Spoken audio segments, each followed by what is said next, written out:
नीतीश जी बोल रहे हैं कि प्रवासी मजदूरों को जो प्रवासी कहे जाने से चीर रहे हैं। बोल रहे हैं कि जब एक देश है, एक देश में सब लोग एक दूसरे जगह कमाने जाते हैं तो उन्हें प्रवासी क्यों कहा जाता है? इस पर क्या कहना है? देखिए, मुझको तो समझ में नहीं आती।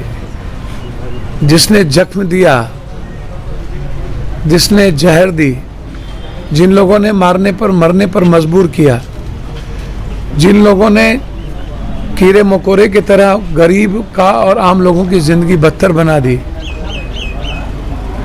मैंने इस 70 दिनों में महसूस किया साफ तौर पे कि गरीब और मिडिल क्लास को जीने का राइट इस हिंदुस्तान में नहीं है।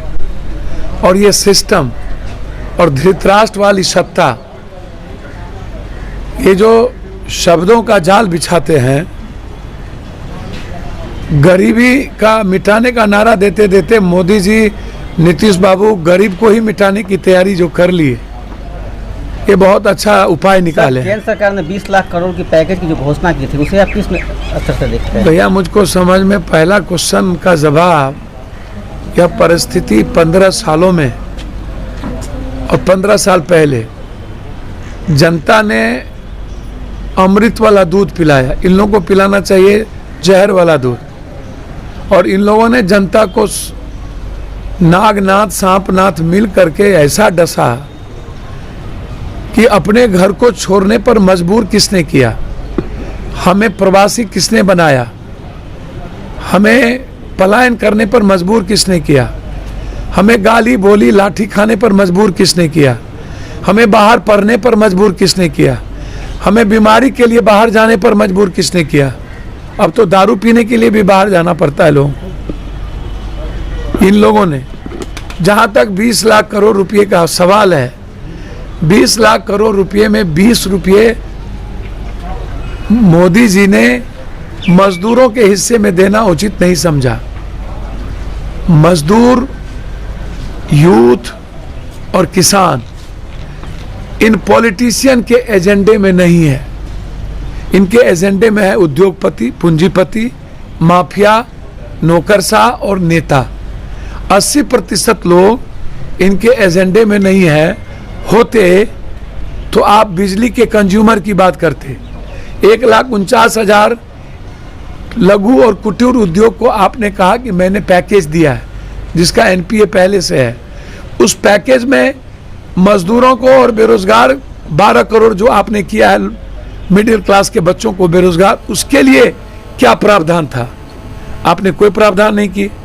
किसानों को आप रबी फसल का नुकसान हुआ, उस पर आपने चर्चा नहीं की।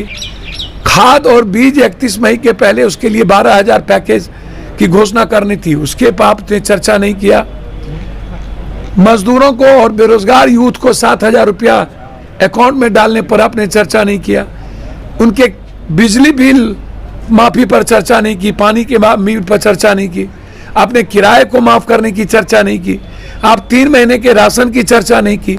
मनरेगा को 100 दिन से 300 दिन बढ़ाने की चर्चा नहीं की।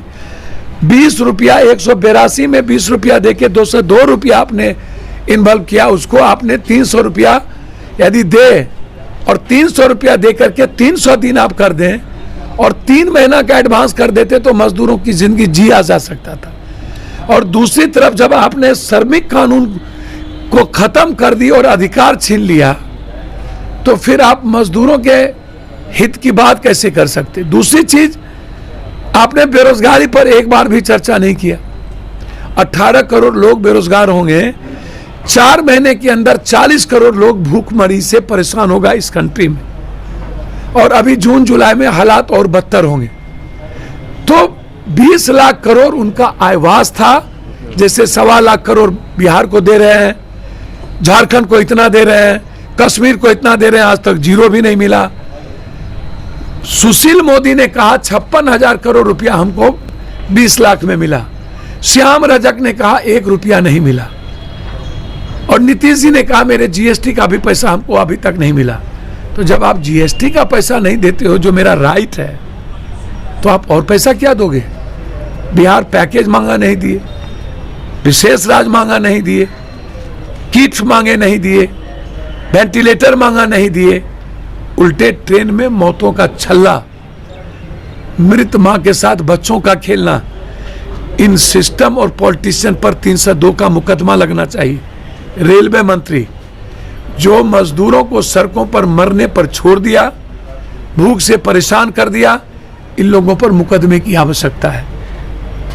इसीलिए इन लोगों के किसी भी इकोनॉमी, सोशल, पॉलिटिकल एजेंडे में भारत के 80% वह वर्ग जो भारत के निर्माण में भूमिका सबसे ज्यादा है, जो आत्मनिर्भर बनाता है, किसान, मजदूर और यूथ, उसके लिए इनके पास कोई एजेंडा नहीं है। अभी सर आपने बिहार घूमा है, तो अभी क्या हालात है? अभी बिहार हालात के बारे में क्या सोचना है जी। 15 साल एक जालिम, एक जुल्मी, सब मिलके पहले अपराधी को पैदा किया गया, फिर वो अपराधी नाक के बाल हो गए। और बिहार का हर जिला इन जदयू विधायक और अन अपराधी विधायकों को ठेका दे दिया गया कि आप इस जिले के ठेका है, इसका आधा पैसा राज्यसभा एमपी या किसी के द्वारा सरकार को जाता है।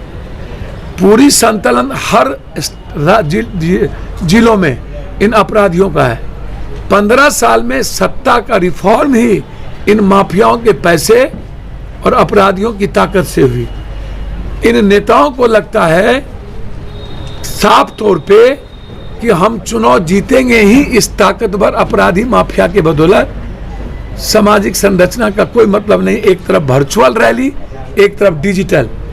ये वर्चुअल रैली इतना बड़ा दुष्टता, इतनी बड़ी धोखा, इतना बड़ा नमक हरामी, जब पूरा देश का मजदूर सड़क पर और यूथ पागल हो गए, भूख से परेशान हो, 600 लोगों ने आत्महत्या कर लिया भूख से, 82 लोग ट्रेन में मरे, 48 लोग क्वारंटाइन में मरे, तब दिग्भ्रमित करने के लिए आप वर्चुअल रैली कर रहे हो।